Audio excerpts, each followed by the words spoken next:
Paano intro natin? Siguro na lang. Mag-intro ka na, babe. Ano intro natin?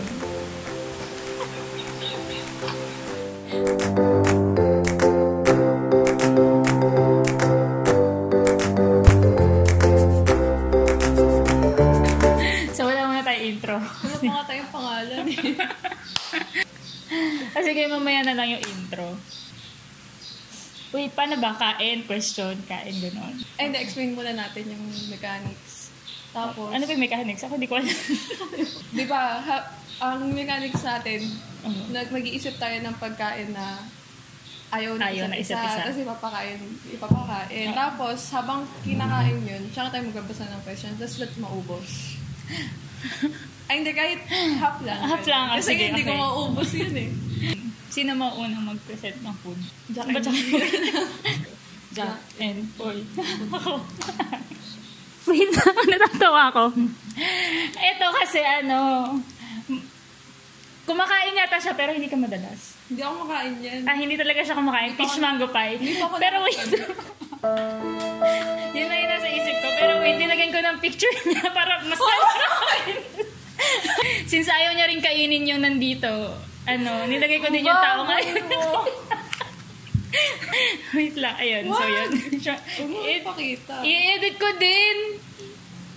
Kadi parang ayoko na kainin. Parang doon ako naumay, hindi sa pagkain. Okay. Nandidiri ako Wait, gusto ko ganito. Sabi niya, K-pop artist and groups you stan, ate.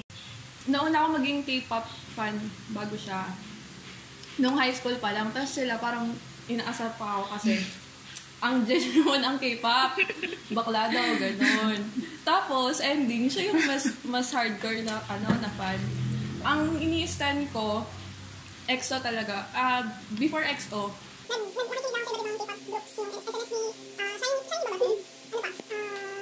they ask you how you are, you just have to say that you're fine when you're not really fine. You just can't get into it because they would never understand. Pero ang group na instant ko talaga is EXO. Yun lang.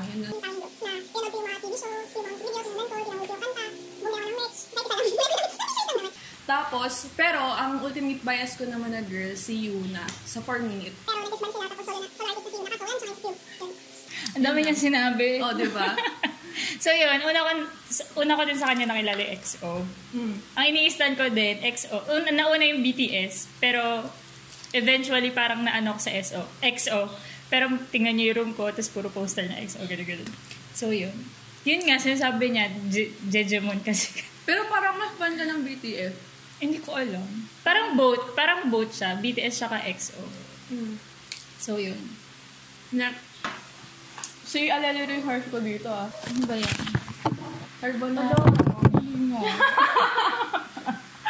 Carbonara. Sayang tong pagkain na ito, hindi makakain. Good luck.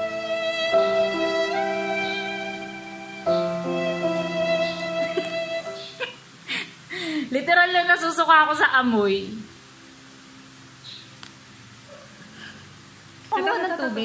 Kay Sharice Nano.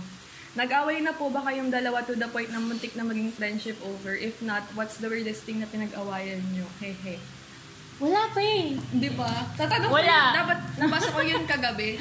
Wala talaga, as in wala. Pero one time may naalala ko yung nagalit talaga siya sa akin. Hindi naman literal na galit, pero high school pa kami nun. Oo, yun sa'yo din high school din eh. High school pa kami nun. Ano ba yun? Basta ayaw niya kasi nung binibiro dati, insecure siya sa niya, yun. Ngayon naman, med siya. Yun, pero nung slow ako. Tapos yung friend ko, nagjo-joke siya. Si Jethro. So yun, ayan, kakain ako.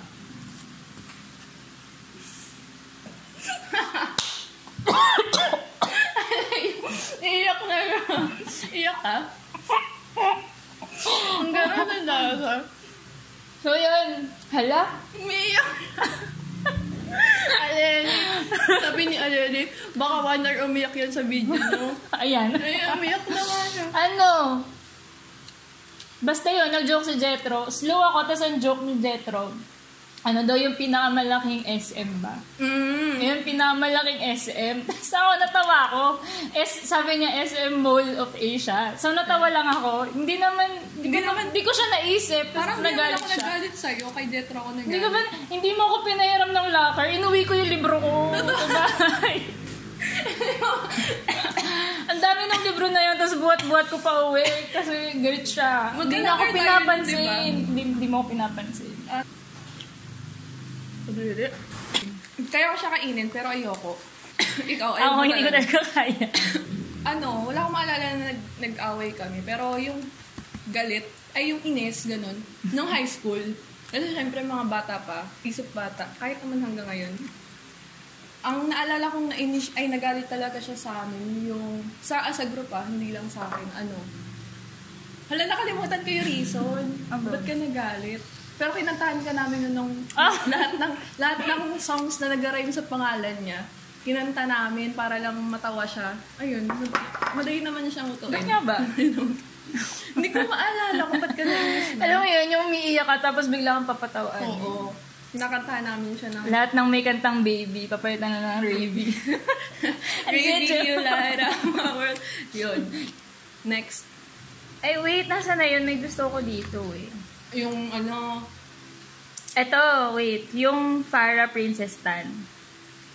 Sabi niya, paano pag nagkagusto kayo sa isang lalaki, sino sa tingin niyo ang magpaparaya? Ikaw. Oh. Hindi, ikaw. Akala ko. Ano sagot mo, Phoebe? Pero hindi pa naman tayo crush lang, pero... Hindi, mag-iba kami ng type. Oo. Siguro Kaya feeling ko malabong mangyari. sa artista. Yan, pareho. Pero yung type na as in gusto, wala. Iba yung gusto niya eh. Mahilig ka sa eh. Wala, nakikita siya. Pakita mo! Huwag na kadiri. Ako, naumay ako eh. Pero kung dumating yung time. Pero may isa siyang crush na may itsura siya for me. Pero di ko rin type. Pero sabi niya sa akin, pag daw, huwag ko daw lanuhin. Wala lang. Pero di ko naman type. Next food na ba? Okay lang. Ikaw. Mawawa ka naman eh. Next. Meron ba kayong ideal man? What does he look like? Anong favorite number? Anong favorite number niyo sa electric fan? Ayoko nito, kadiri! Kaya ko to, jumbo hotdog.